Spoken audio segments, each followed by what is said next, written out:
All right, and welcome back to the weekend weeb-out. Woo! Oh, it is fantastic so far. We're going great. Oh, by the way, Malrogg, quick question of the day. In what state is Columbus the capital? Ohio! Indeed. As always, I'm Cherbie. And I'm Malrogg. And we're just going to be sitting here talking about our favorite anime that's airing weekly currently in the spring season. Yeah, welcome to your favorite anime ASMR channel. We will be making sounds in each of your ears. No, you can't breathe as heavy when you're doing ASMR. No. Yeah. No, What? oh yeah, whisper it slowly to my ear. But no, I'm not a big ASMR fan. But to each their own. But rather, I just like to talk about anime because that's what we watch. And so now we are in the second week of spring season of anime, and we've watched quite a lot of shows. And some regrettables, some were good, some were not so good. But all in all, I think we've had a pretty good week of shows. But I would actually like to start us off just by complaining, because that's what I like to do.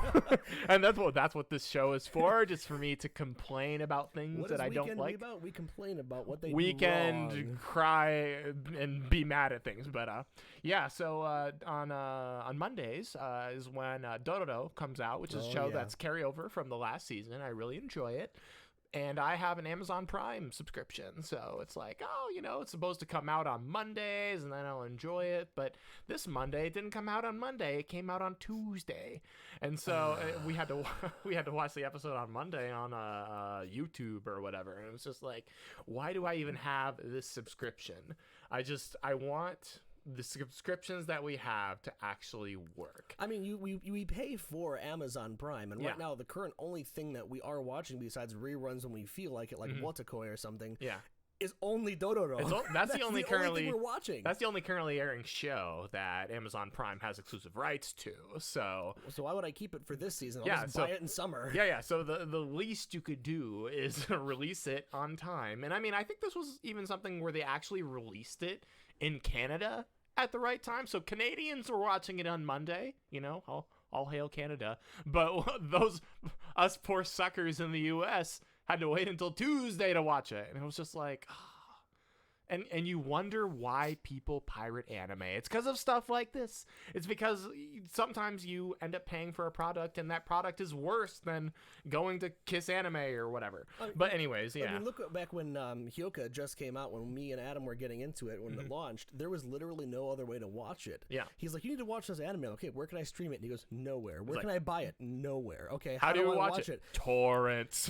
Here's this hard drive that I went out and downloaded it on, and now you can go ahead and watch it. And I was like, oh, okay. Which, granted, they've since those times, anime has really broken into the mainstream, and a lot of people are watching it more often. And like we see Hulu now is trying to get into anime and be like, oh, we got our anime thing. That's why they have One Punch Man season 2 exclusively. Everyone's trying to jump on the anime train. Trying to jump on the anime train. It's so big here in the States now. Yeah. It's mainstream for a lot of things. Which is kind of cool, but at the same time, it's like, I do worry about the future of watching anime when you have 10 different companies all vying for exclusive rights to the same shows. It seems like a trend because you have movie companies trying to get exclusive rights to where you can watch the movie digitally. You have anime now. Gaming, I mean, half the games I want to play are now on the Epic Game browser. Yeah, exactly. Epic Game Store. It's garbage. I'd be okay with it if it worked, but no. Makes you think back of the glory days when you could just watch everything on Crunchyroll, but now it's like, you have to fight for different rights to watch different things, and also just the weekly plug that Netflix still doesn't have its crap together, and they have yet to release shows as they air, and they have to wait until the end of the season. So Kakagurui season 2, we're still waiting for it to release. It probably won't release until the summer because that's how they are. And it's like, I mean, think about it this way, right? The new season of Game of Thrones is out currently, right? Yes. And it's a big deal. What if Netflix had the exclusive rights to the season Game of Thrones final season, and they waited until the very end to release all of it in binge-worthy fashion? They would not be able to get away with it, right? That's a bad thing. People want to watch the shows as they come out. It's the same with anime fans. Much to the chagrin of all of our Game of Thrones fans, they won't have to wait long since it's like only 7 episodes this season. Yeah. And so when an episode comes out, you watch it. New episodes of whatever. Back in the day, you used to watch Lost when that came out, right? Oh, and that would come out weekly. And it was as the season was going on, you'd watch it every Wednesday night or whenever it was, and just enjoy that weekly. Well, anime fans, we're the same way, all right? So I don't want to wait for this binginess so that I want to be able to discuss the episodes as they come out. I want to enjoy them as they come out. I want to be able to discuss them with people on Reddit or on subforums or whatever. So just, do better. I'm still waiting. They probably won't because, that's how they are. But I would really like to watch Carol and Tuesday. That looks like a really cool show. That looks interesting. It looks like a cool show. We're not going to get it till the season's done. Exactly. And it'll be a while. So Netflix, and I mean, even Netflix is even streaming episodes as they come out in Japan and other countries, right? Mm-hmm. It's just over here in the U.S. that we have to wait.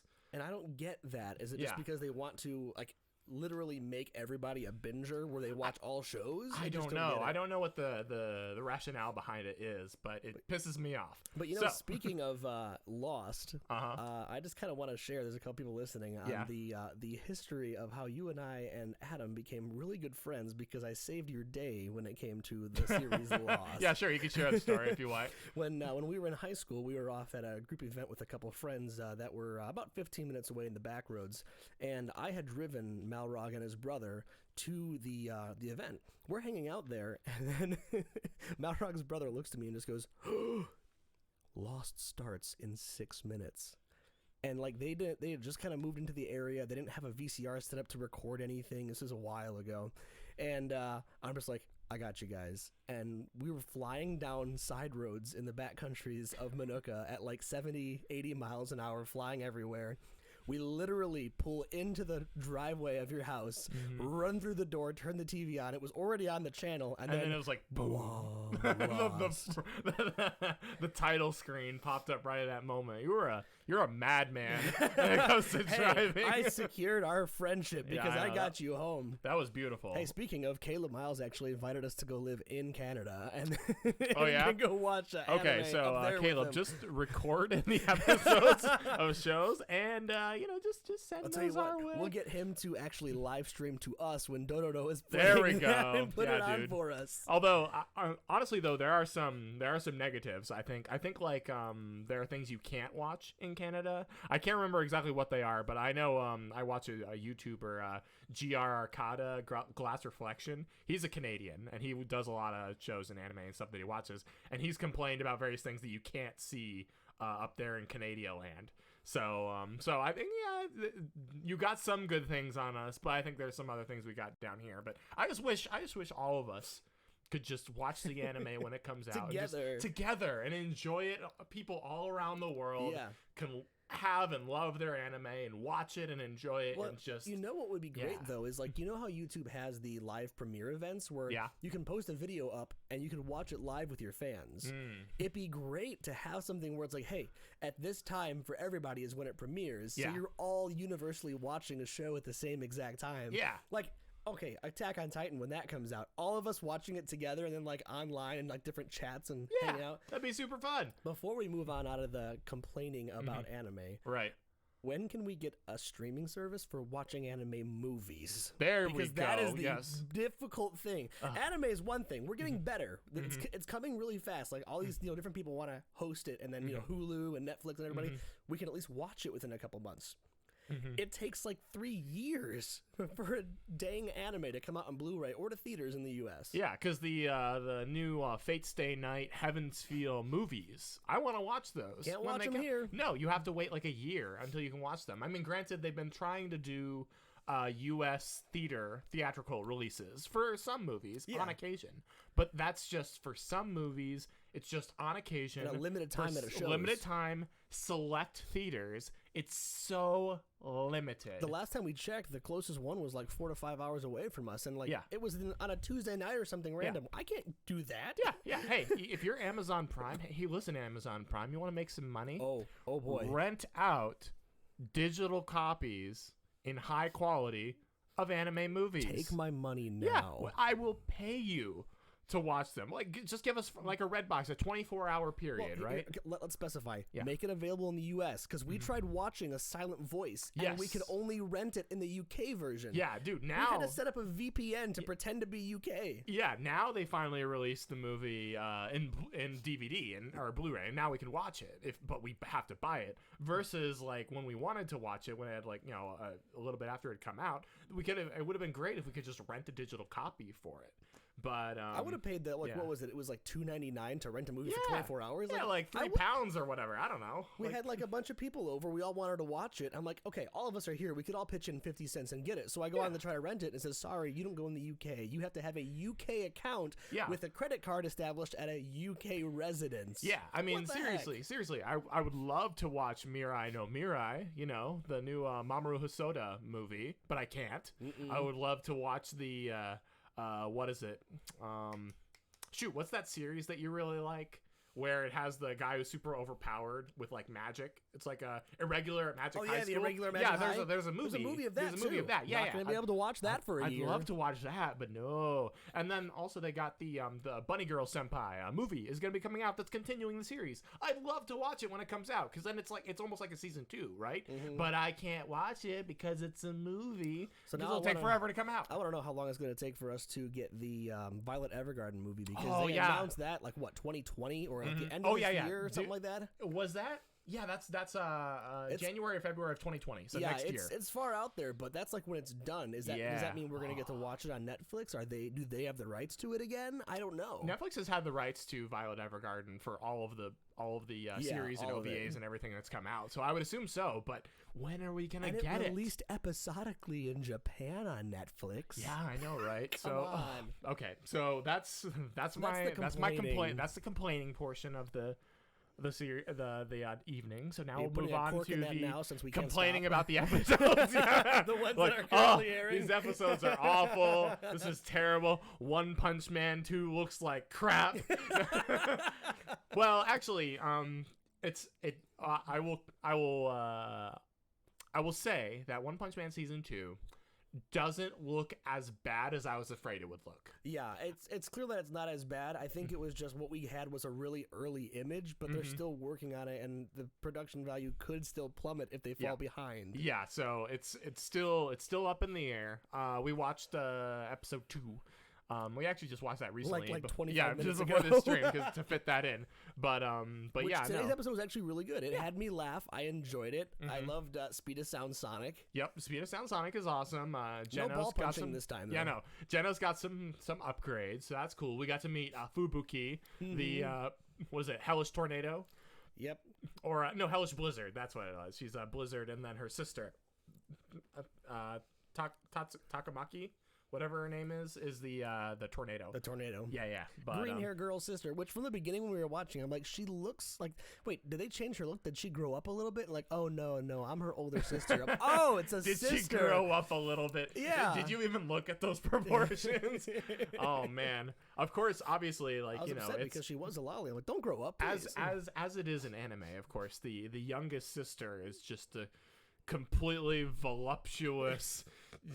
Like she looks like a complete MILF. Like she's got that look, right? Versus like the one that looks like a child. The one that looks like a child, and it's of course the child is the older sister, or it's like it's like the one that looks like a woman is like, oh, she's the daughter, and then the one that looks like she's a child is, oh, she's their mom or whatever. What? Like just your regular weird anime I'm Japan. 800-year-old and I'm a fox, so it's okay. Senko-san, yes. Therefore, it's okay. He's like, oh, if you wanted to sleep with me, you just had to ask. It's like, we can cuddle. It's okay. Heavy breathing. The very lewd section where he put his fingers in her ear. So lewd. I was dying. I'm like, it's like it had the same like Gurren Lagann like in darkness, like finger like you stick in. You just see a black camera. screen, and then you just see two fingers pop up. Boink. It's like, whoa. It was really funny. It was very disturbing. I like that callback to the single shot from Gurren Lagann. That was fun. That was pretty good. But yeah, no. Moving on just from One Punch Man season 2, it was like I hope they keep it up. I want them to do well. I wish them well. I enjoy One Punch Man. I'm worried that the animation, of course, won't be the same as the first one. But as long as they can keep it just regular. It's because they couldn't wait. They could get the original director and art director, and they said, no, we want to do it this season and not next season. Well, I don't even know if that's the reason why, but like, I mean, what was that other show that Madhouse is currently doing? It's After Lost or whatever. Mm-hmm. After Lost is a Madhouse show, and it looks like horrible. It looks like crap. Like, it's a show that I'm dropping. Madhouse, like, I'm not even what are you doing? Madhouse is no longer the Madhouse we once knew. They have fallen from grace. But and JC staff is like, you know, they're okay, but they're not great. But now all hail Bones and Ufotable for the kings and queens of anime. One more note on One Punch Man, though. Yeah. I will say this episode that we watched today actually felt like original One Punch Man, because the first episode felt like it was a filler episode that should have been like at the tail end of episode. It was just season like one. It was like a king side story sort of thing. That's all it was. But this one was like, okay, now we see Saitama fighting a little bit. He's going against Speed to Sound Sonic. We got the introduction of Garo too. He Garo. ripped that guy's arm off. I was like, whoa. As he's charging. Yeah, and I don't know. It's like it got like the scene got really like dark, as in the lighting was darkened. I wonder if they were trying to censor out some of the blood a little bit. Maybe. I'm curious if that's what they were doing, or if it was just an artistic standpoint. Yeah, I don't know, but like, you know, Garo is pretty ruthless. So I'm curious. To himself as what, monster class? Yeah, he's like, I'm a monster. Monster class hero, I think he always said. So he's like an anti-hero, you were saying. Yeah. He's like, he wants to fight strong people, and he wants to be considered a monster. So that's kind of interesting. We'll have to see where that goes. But yeah, no, he's an interesting guy. We also got Fubuki, and we got Sonic and Genos fighting each other, and Saitama just being not giving a crap, but also like, you know, kind of lecturing Fubuki on what it means to be a hero and to stop chasing after stupid stuff like, oh, I'm going to be the best in this class. He's like, what? Rankings don't matter. You know, what's wrong with you? Yeah. You get to see a little bit of the humanity side of him, because you see Genos looking at Saitama as a master, just observing him, because he just ignores rank. He ignores that these people are above him or below him, and just sees them like normal. Is this because he's so strong? He's so powerful, and the powerful come to him. Yeah. Yep. So it's like I just love the look on her face, Blizzard, right? When when all of a sudden King just walks in, hey, where's my video game? She's like, he just comes in here talking to a B-class hero? No, actually, Saitama is actually a villain, because he deleted King's save data, which was but he felt bad about it. I'm so sorry. That's villain class, like, highest level.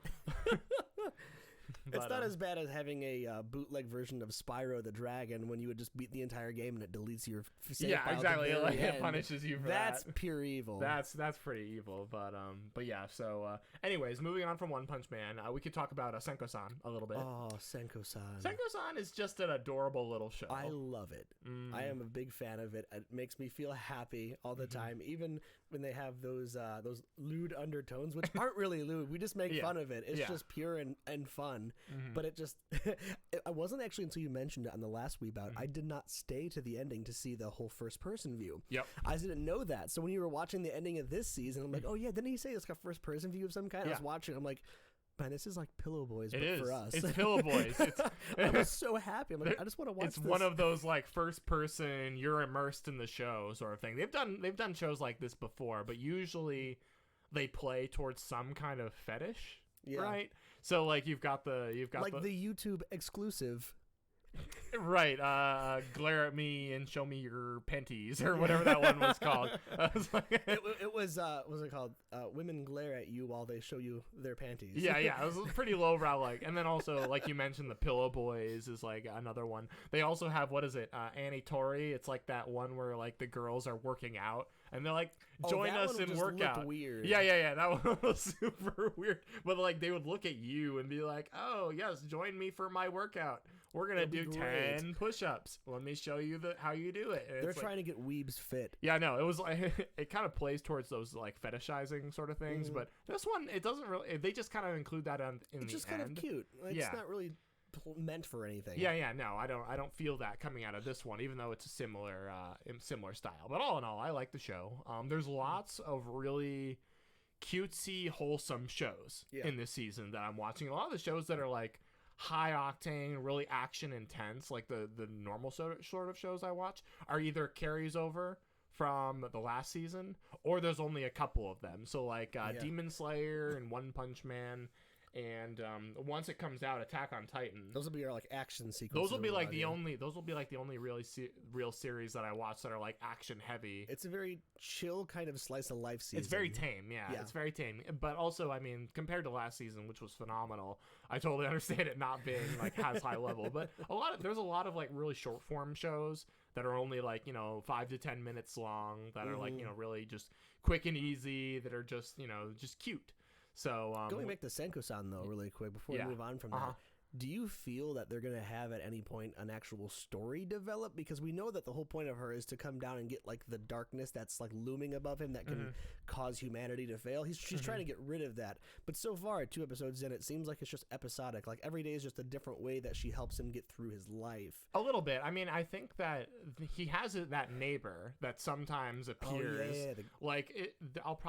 I'll see that as he goes along, he'll probably start developing relationships with his surroundings. Okay. We also saw like how he had Senko-san was mentioning in the last episode that he had a bunch of silverware and stuff that he was expecting to have guests over more often than he currently does. Yeah, but he's so I always see working. that. Yeah, exactly. So I see what's going to happen is he's going to start developing and growing and developing connections around him, where he's not just going to be coming home miserable from his job every day. He'll actually have more social connections, and he'll grow and develop until eventually Senko-san has like completed her task and then she leaves or something. Yeah, like she gets him involved in his surroundings and gets him friends that can take care of him. That way she can leave. I can see that actually. Yeah, being and then also, I mean, in the opening, we also see there's another fox girl, so she might go and help like somebody else. Yeah. So there might be that'd be kind of cool. Another story of somebody else who also is like miserable in some way, and they're causing. Maybe that's the neighbor, because she was always yelling at him. Maybe. So that's something I'm curious about to see. But it looks like it'll develop in that direction. I think it's only going to be a 12-episode show, but yeah. So those are my thoughts on where it's probably going to develop. I like it. Yeah, I think that'll be good. But yeah, no. All in all, though, it's episodic. All in all, though, it's just a really chill show. I enjoy watching it. It's not like, ooh, I wonder what's going to happen next. It's like, oh, that was fun. Like that's the feeling I get after that. And speaking of that. I also am enjoying Senryu Girl. Oh, that Senryu one's just Girl. So adorable. The Kirby vibes. Oh, dude. She's the cutest thing ever. It's just like, at the end of every episode, I'm just like, just date already. Like, shut up and kiss. Yeah, she's super cute.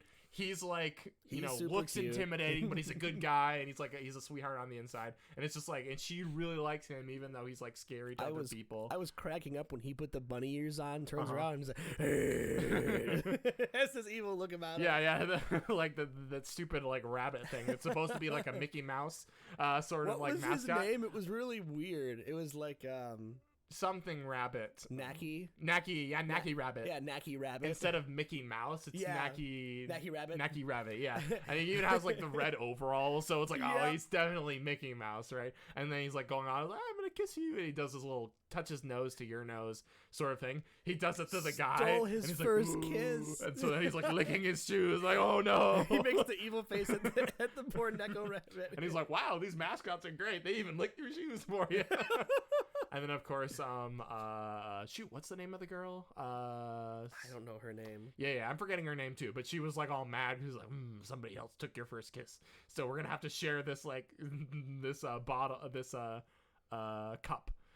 And he was like, are you sure this is the only size? He's like, oh, this is the only size we got, so we have to use it. And he was like, okay. But yeah, no, it's just an adorable show. It's only 10 minutes long.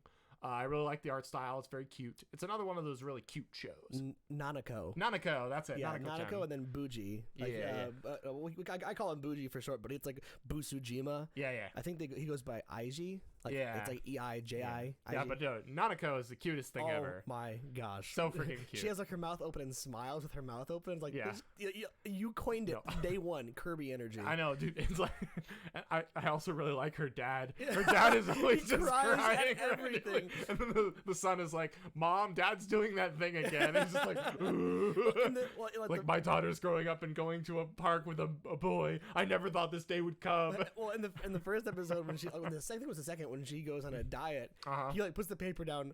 Oh no, this day has come. Just going on a diet. It's probably for a boy. And he starts that was the crying. second episode, yeah. And then it happens again in the third episode. Just, okay, this is golden. It's like the father just cries over literally everything. It's pretty funny. But and like it's also like when she was like a little girl and she didn't want to leave the park.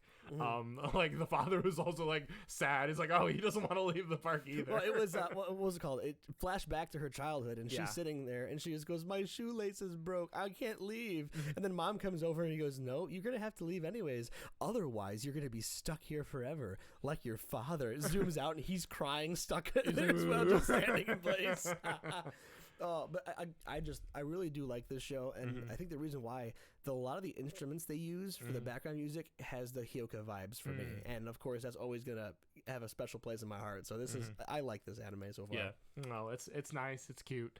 It's also another cutesy show is the Fruits Basket. Fruits Basket is great so far. Yeah. So what did you think of the most recent episode 3? I think it was. Yeah, I loved the character development with Sama and being able to see him. You mean Soma? Soma, sorry, Soma, right, Soma, yeah. And just the rat, being able to open up to her and then talk back and forth about what he struggles with and how alike you see him and the cat are.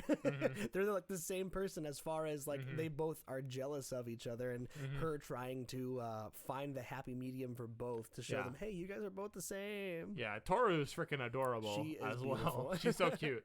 So it's like it makes sense, but it's also, I mean, it's the sort of show where it's like you got the sort of like the girl who like has hard circumstances, but she like struggles through it anyways. Smiles and regardless. then she has like a host of really hot, attractive men that all kind of end up pining for her. And so then as you, the watcher, you can be like, oh, which one do I ship her with the most? Or I ship her with all of them or whatever, you know? So, but yeah, no, it's that sort of show, but I've been enjoying it. It's a definite step up from the 2002, 2003 version of Fruits Basket. They've kept a lot of the similarities with the art style, which I like. It looks beautiful. So the lines are super crisp. The art looks similar, but they've updated the animation. So it melds really well. It looks like a classic show. It's like what is it, Megalobox, right?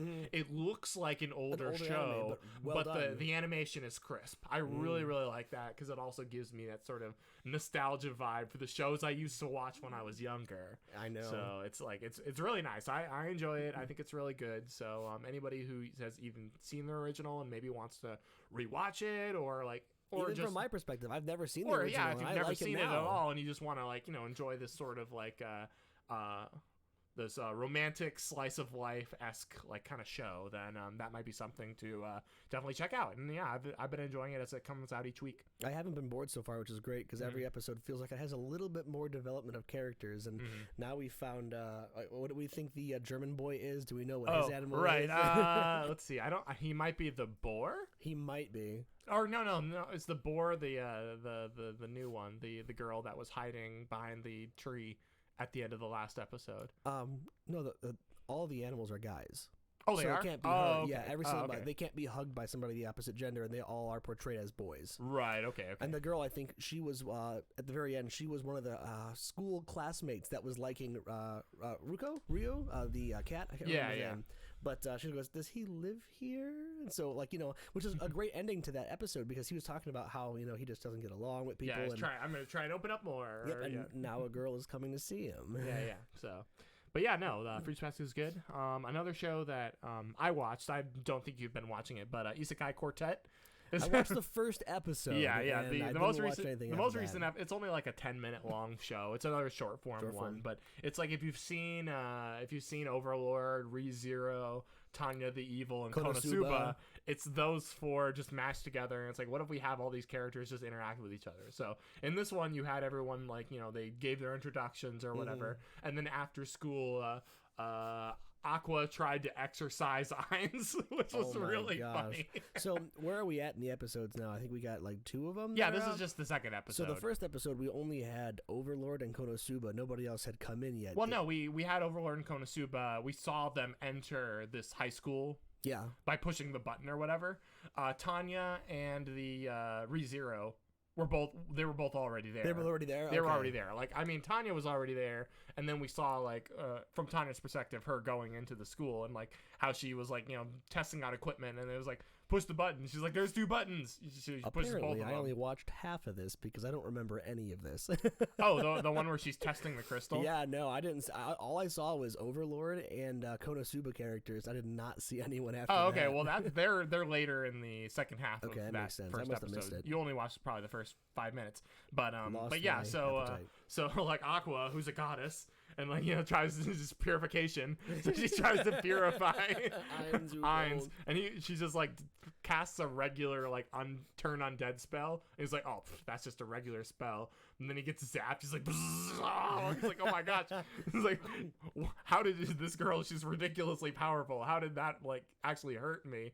And then like Kazuma just walks up and bonks her on the head and drags her away. He's like, stop trying to fight with these other students. He's just like, sorry about that. And then Ainz is just like, wait a second. This incredibly powerful goddess who like could probably fight me on equal footing just got bonked on the head by a regular human and dragged away. And he's just like, their world has really weird power dynamics. It's just kind of making fun of like how Konosuba is so weird, and that's what's funny about it. It kind of gave you the vibes of Reagan and being able to attack the psychic. He's so powerful that he doesn't register on a Esper level. It's like, oh, I can't sense his presence. But yeah, no, it's funny, and mainly one of the things I'm mainly enjoying about this is I just really like Konosuba, and I want more seasons of it. So just seeing them interact and listening to the voice actors and actresses yell at each other and scream about stuff is so funny.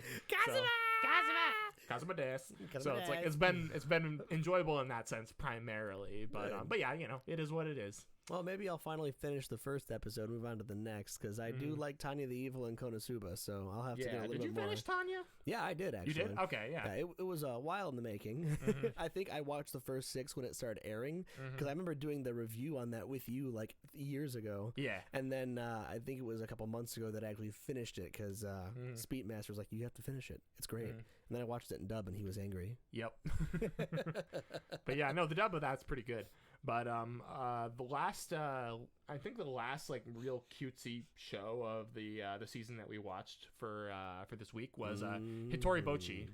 So cute. Do you remember that one? It's like the one where she's trying to make friends, and like we watched both episodes of that, like the first 2 episodes. It felt like, to be honest, to me as I was watching it felt like a chill Nichijou. Like there weren't outlandish things happening, but it was still like that same kind of like cute girl in like middle school vibe trying to just make friends. Yeah.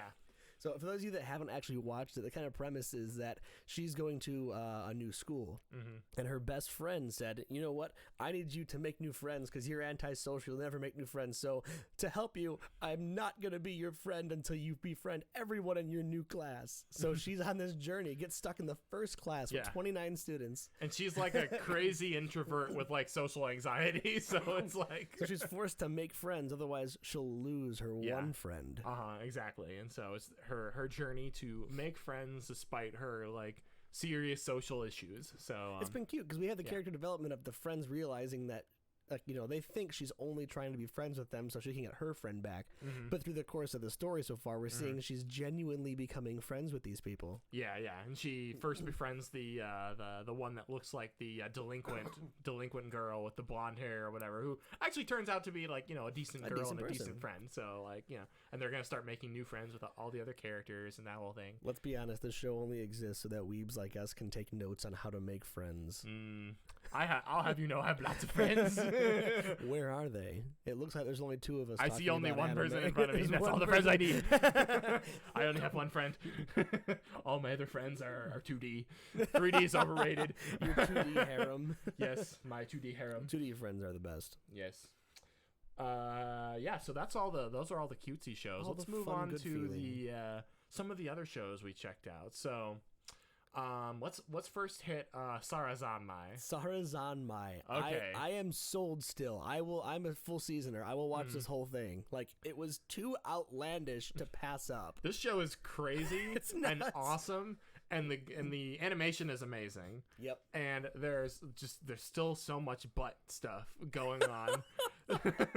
Pulling out the desire of humans. Yeah, and we keep learning. What's interesting is each episode, as it goes on, we learn more of the boys' secrets, the things that they've been trying to hide, and you begin to learn how screwed up each of them are more and more. And they look semi-normal in the beginning, but we're learning more and more of their like kinks and quirks where they're just such weird people. And basically learning how to look past who people appear to be and like accept them for who they are. Like main boy who first is like, he dresses up as an idol and takes selfies to like, to be friends with his brother or whatever, right? And then he also steals he steals someone's cat to like him turn it into a neighborhood cat. So it takes him from his residence, puts a collar on him, and makes him the neighborhood cat, which is already messed up.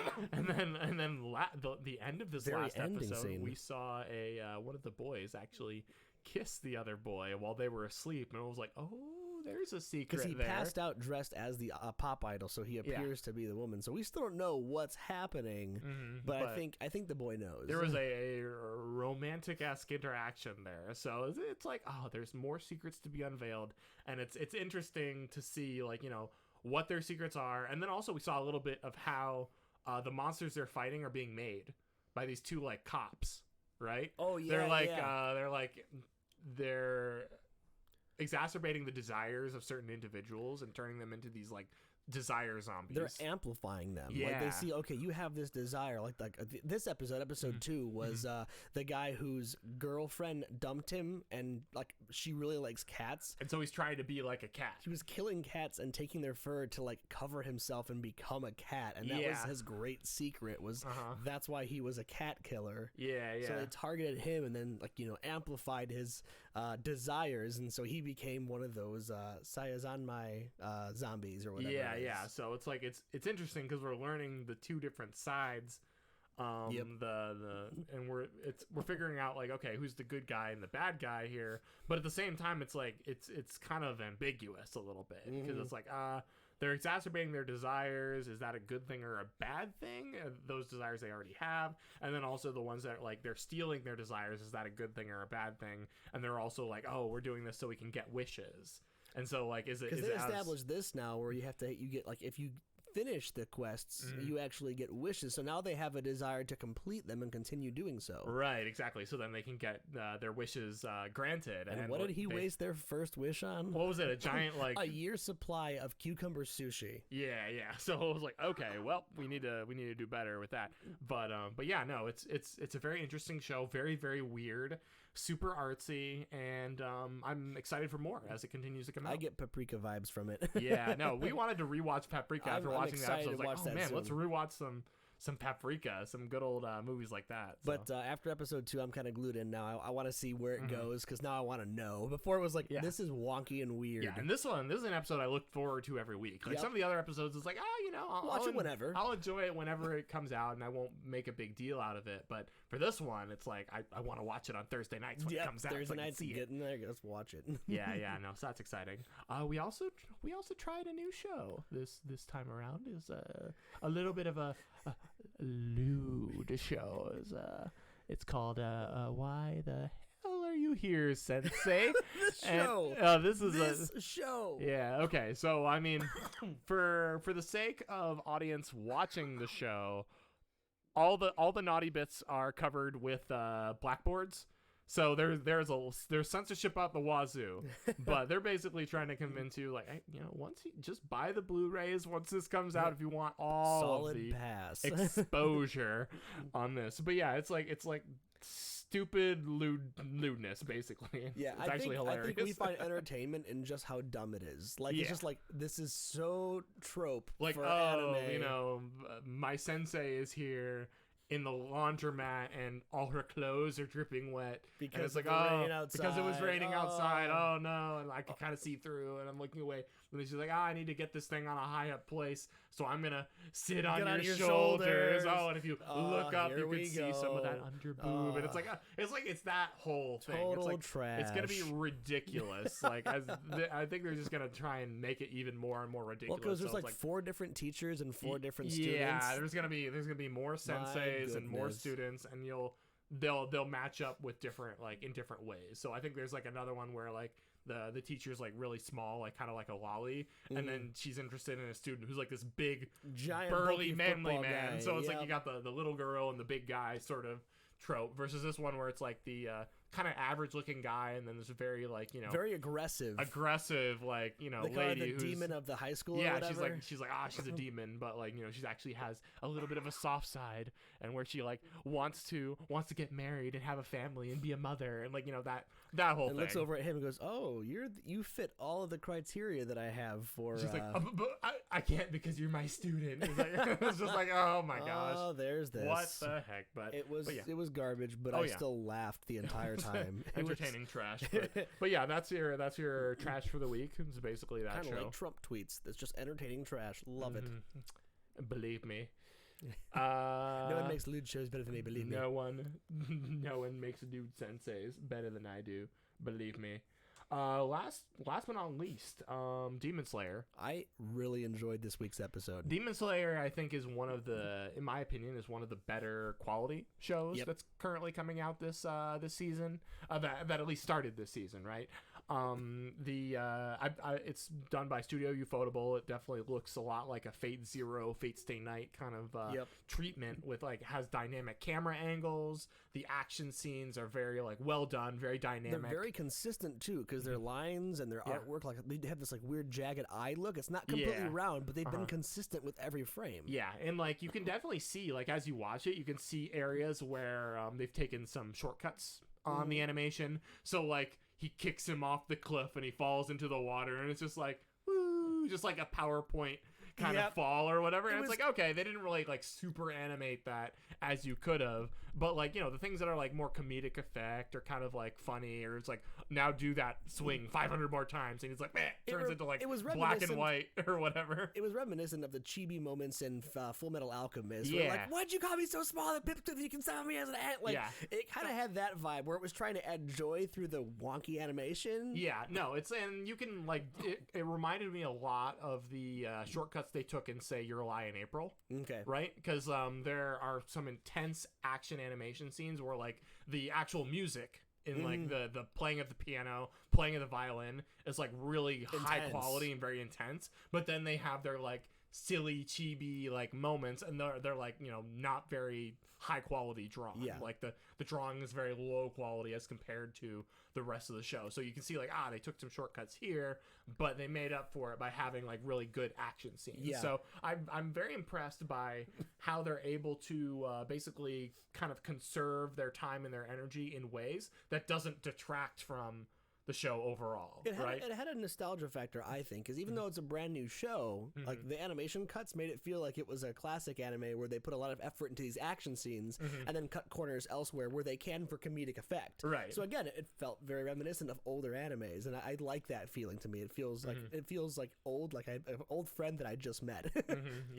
Yeah, no, so they've been doing really well. I've really been enjoying the direction that they're going. And then, of course, our main character is developing, growing, getting stronger. This was like a training arc. The boulder. Yeah, this is a training arc for him. And, like, it's kind of, we were introduced to how the power level of humans grows in this universe. Through like, breathing techniques. It's through, like, it's sort of a natural martial arts-esque approach. Like, it's not like they have, like, at least we haven't seen it yet. We haven't seen like chakra or like mana or like anything that's like magic-esque, but more just like a acceleration of natural abilities. Yeah, because what were they saying? It was like you have to learn to expand your lungs and take huge giant breaths, because then this would actually cause more oxygen in your blood, causing it to rush and have more strength. And he's like, well, how do you make that happen? And she's just like, train yourself to death.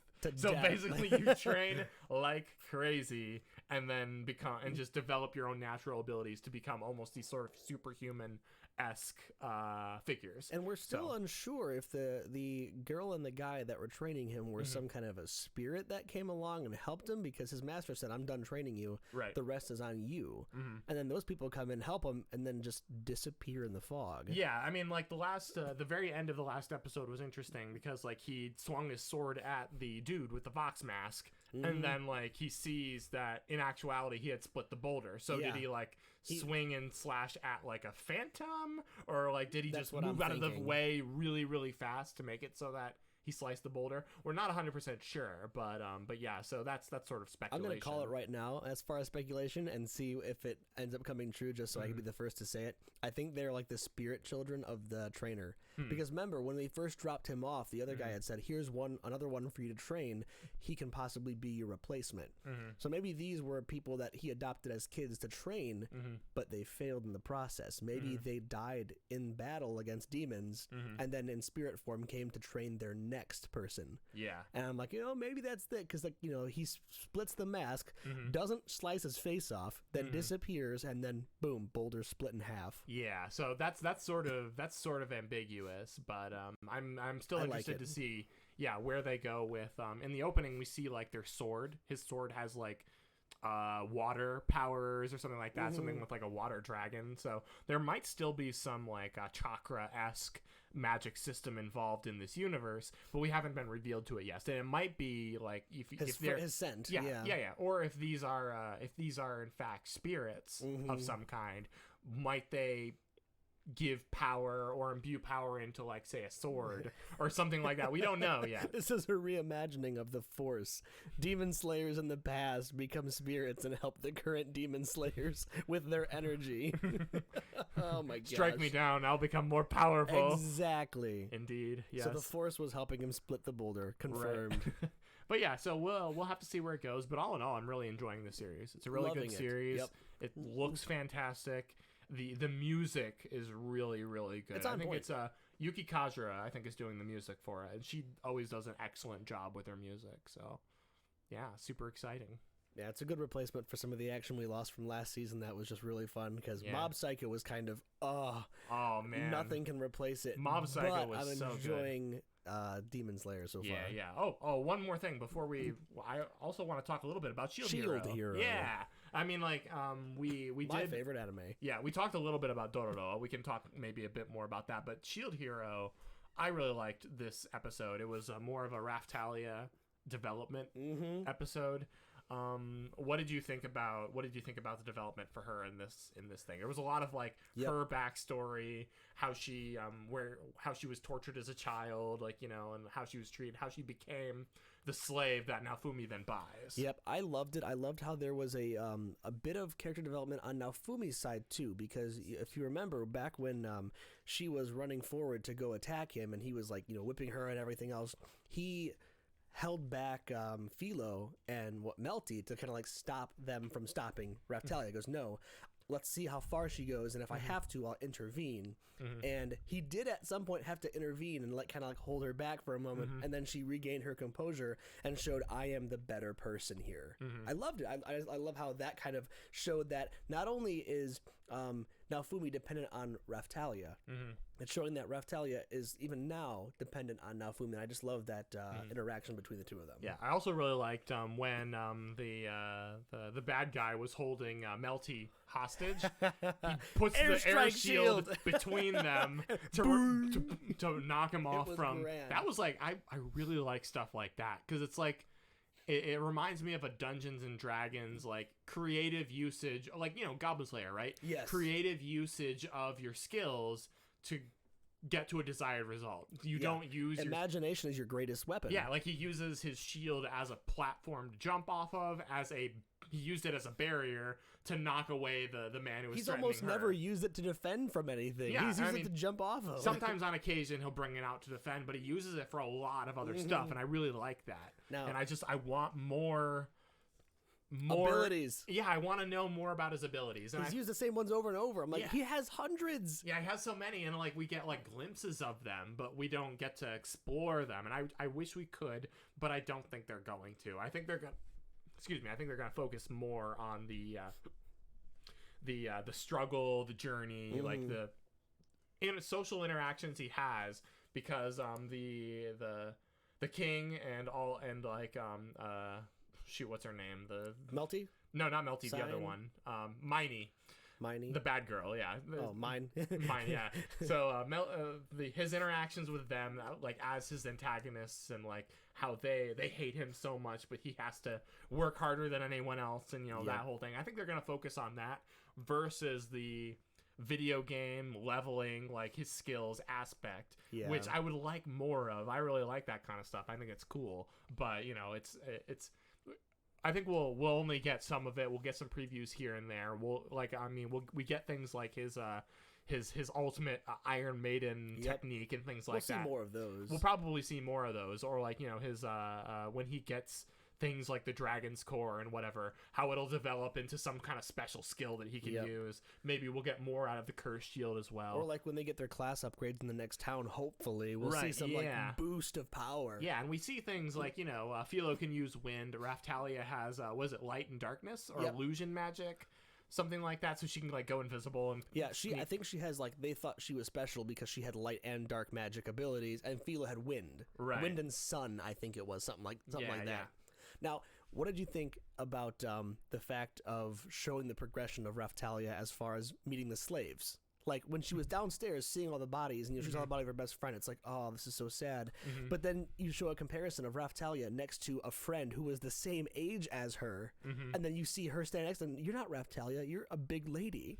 Raftalia was the size of me, and then, no, it's me, and then tells him a great story. Like, where do you feel that fits in as far as... Yeah, I mean, like, it's... We discovered earlier on, like, when Raftalia first becomes, like, a woman, basically, that Beastmen they upgrade and their bodies develop differently based on how they level up, right? So basically, the difference between him and between Raftalia and her old friend is that she has grown in level compared to what he's grown as. So I assume that if he also grew in level, like joined the party, for example, he'd grow up too. He'd also become like a big strong dude, probably.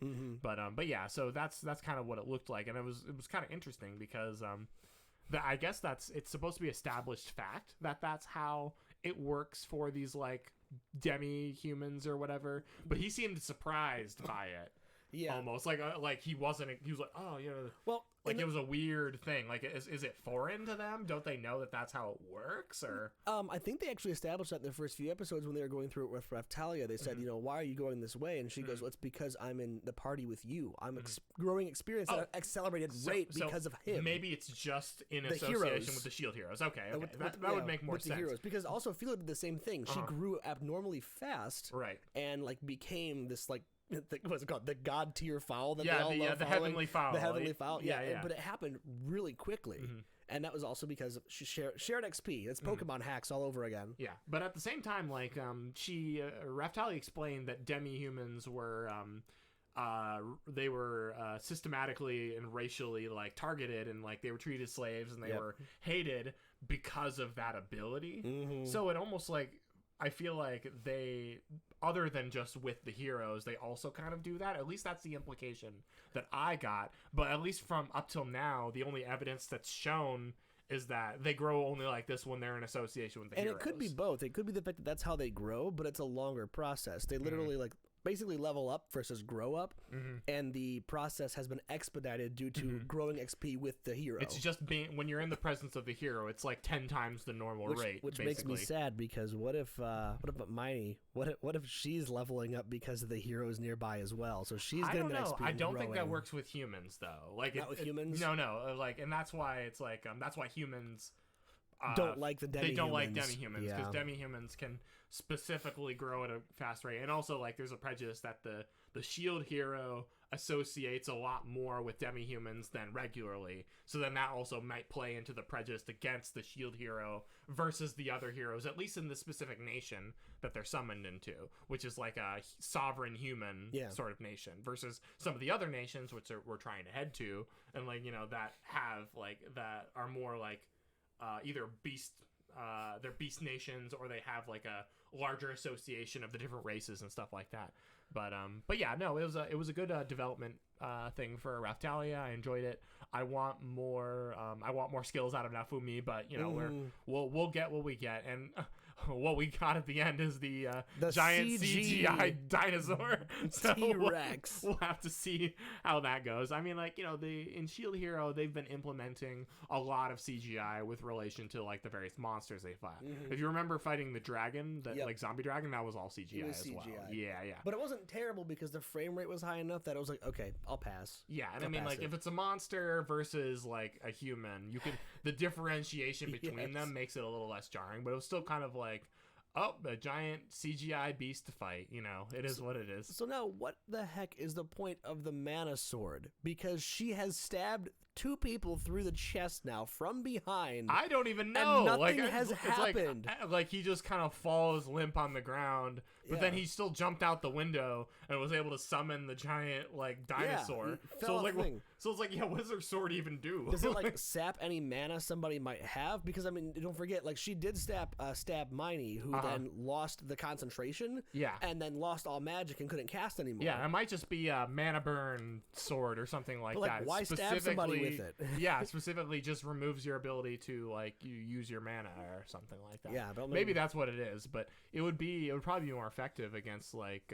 mages or something. Yeah, enemies that like. But she uses it against the corrupt like noblemen. Yeah, and it's clearly almost like has no magic. It almost feels like it's just she'll use it in lieu of like stabbing someone through the heart. It's for her own satisfaction instead of murdering someone. I don't have to murder someone, but I can stab them. Yeah, I was like, I'm still stabbing them, but it's not like gonna kill them. So it's almost like a way of like getting around that. But honestly, I personally would have been okay with Raftalia just stabbing and murdering what's his face, because that would be. I'm curious to see her darker side, maybe. Yeah, I'm curious to see that. I feel like Naofumi, in the beginning, he was more like leaned towards the dark side because of the bad things that happened to him. I was curious if he would keep going in that direction, but I feel like he's definitely going in a much more like righteous, positive direction. And it feels like they can't let her go that route because she's still kind of supposed to be the last resort to stop him when he's in cursed shield form. But at the same time, like she's also kind of influenced by him, just like Philo is also influenced by him when he has out his rage shield. Like she becomes enraged. So why hasn't is it only because that he grew Philo that she's reactant to it? Because Raftalia doesn't react to his rage mode. She just stands back and ready to calm him down, but Philo immediately just purple eyes Super Saiyan. Yeah, I don't know if it's because Philo is like technically a pet that she like has a stronger connection to his feelings and his state of mind, whereas Raftalia is just a slave. Yeah, because Philo also has the slave marker on her since he bought her from the slave marker, and he uses it this episode to call her down. Right. So they both have the slave marker on there. I just don't get why she's affected and Raftalia isn't. Yeah, I don't know. That's another mystery that I want to like know. They haven't addressed it yet, but I guess they really haven't had time to address it. Yeah, and I wish they would have time to address some of these questions, but I feel like they're just kind of going full force forward. Full steam ahead. Like, we gotta fight. Now we got a giant dinosaur to fight. Let's kill it. You know, that whole thing. But yeah, no, Shield Hero still going strong. So now remind me, what happened this week in Dororo? We did end up watching it on YouTube. It was, remember Mr. Fisheye, Walleye Vision Man? Oh my gosh, yeah. You remember that? Oh, that was creepy. Nasty, like, moth lady or whatever. And I was like, there's just... Dororo has so much like creepy vibes in it. Oh yeah, I like it though, but it's like, you know, even the episode before that was the one with like the lady who was cutting off people's faces. Oh yeah, with the faceless Buddha. They try to bring the face back. Super weird. Like, I mean, I really like it because it's like got that sort of. It's got a lot of darkness in it, which I think is like, Parasite the Maxim kind of like grotesque to it. It's got these like twisted human demon like contracts where it's like demons are like hunting humans and humans are using demons to get like to fulfill their desires and things like that. It's the dynamic between them is super interesting, and like, so I like that darkness, but this one was like kind of a cliffhanger episode, so we'll see more tomorrow or Tuesday or whenever it comes out to probably conclude this specific arc. But we're learning more about whether, you know, what direction Hyakimaru is gonna go, because he continues to want to hunt demons, but in doing so, he's destroying, in a sense, the prosperity of his father and brother and mother's domain.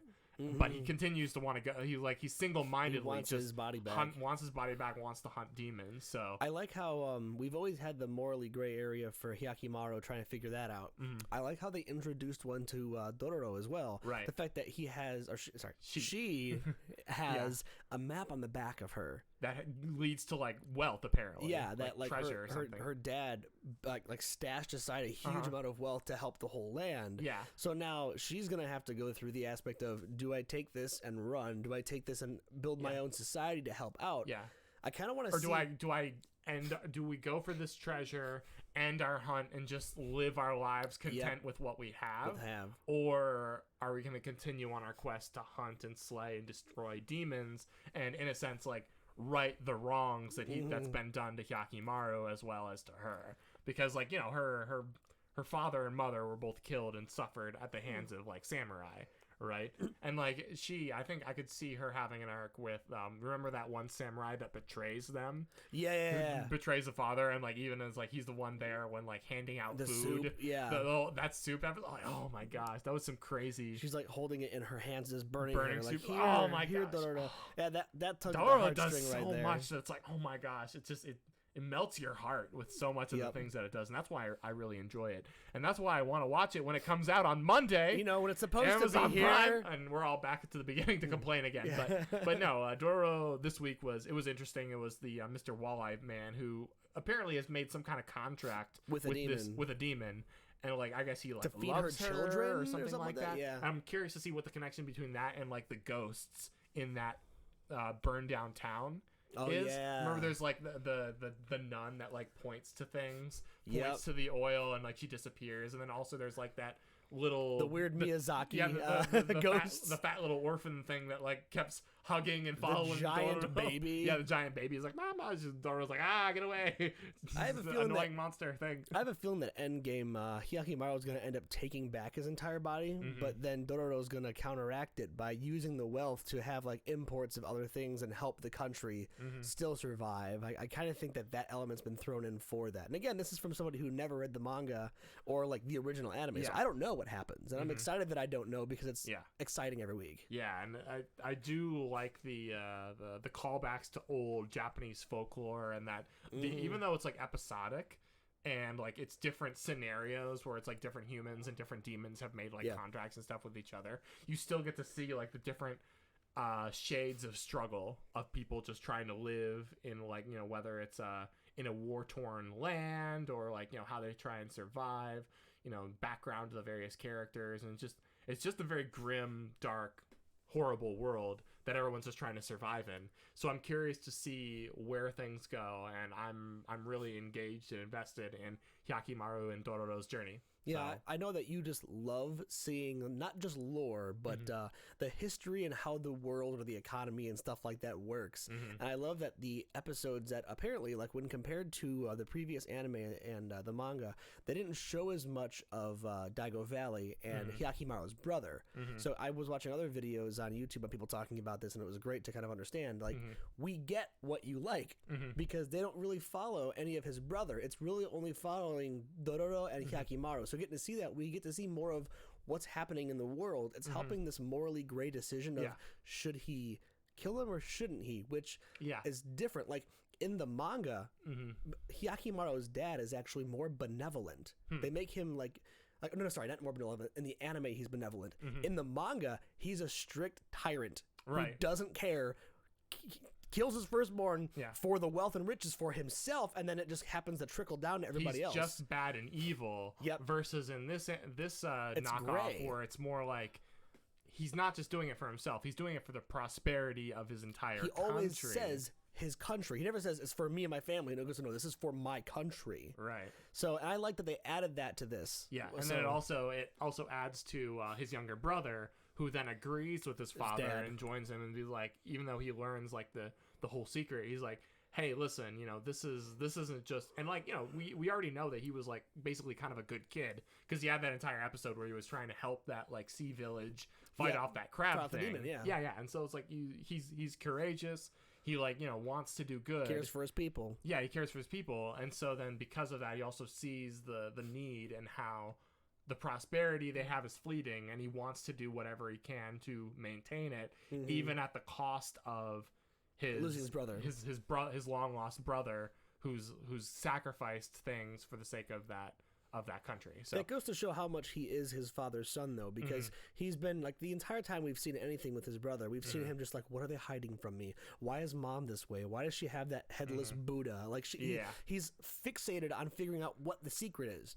Then he finds out. Yep. But still sides with his dad immediately afterwards. Like, he just gets over it. Like, he goes, nope, I'm over it now. And so it's like, wow, he really is his father's son. Yep.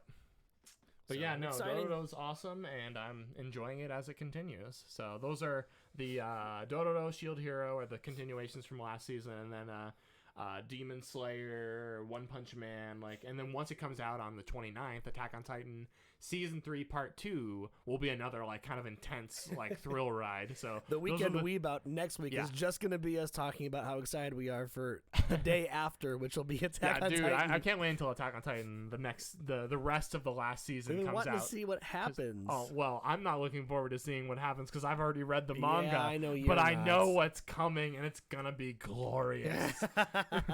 People are gonna scream and cry. It's gonna be crazy. I can't wait to cry. Yeah, just cry like tears, like no, these characters that I don't want to die. We can do some more ASMR while we're watching it. Be like, why is this happening? Why is Eren Yeager doing this? Reading in this side and then on the other side. Although recently the manga's Krista been kind of like meh, but you know, yeah, it's kind of been. So currently, it's not the best. It's not the. It's really weird. Are you current with it? You caught up with it? I am current with the manga. Yeah, it's kind of like They're getting into their final arc, I guess, and like they're pulling something like a Code Geass. Like at the very end, there's a weird different factions that are all fighting each other. So like people that have traditionally been allied are now kind of like enemies over like ideological reasons. So it's like I don't know where they're going, but it also might be a giant ruse like in Code Geass where it's like with Lelouch and Suzaku where they like are like, oh, it was all according to our plan, you know. I totally understand you because I've definitely seen all of Code Geass. You've seen all 5 episodes that I've seen all of Code Geass. Maybe watched some of, but yeah, no, that's whoever's listening in on this, you gotta comment and tell Cherbie that he's a total loser who needs to watch all of Code Geass from start to finish. I come in when either Malrogg, Speedmaster, or Nettie are watching an anime, and I see 5 episodes of the second season. And you're like, I've seen all of it. I've seen all of it. Yeah. I've seen what matters. I've seen the twists. I know how it ends. Disgusting. Yeah, like how I can brag that I have seen all of Kill la Kill. I'll bet you have. But yeah, no, so those are the shows that are like high action, and then we also got our kind of low chill shows, so it's like our comf. Yeah, lots of comf shows. So pretty good season. Definitely hard to compare to the last season because the last season was so good, but I am enjoying it as it comes out week by week. Your hiccups are so cute. Well, that's fun. I guess we'll just wrap it up for now, and then we'll go again next week and see what happens this week. We have a lot more exciting things, and I'm actually the most looking forward to if Dororo will be on time.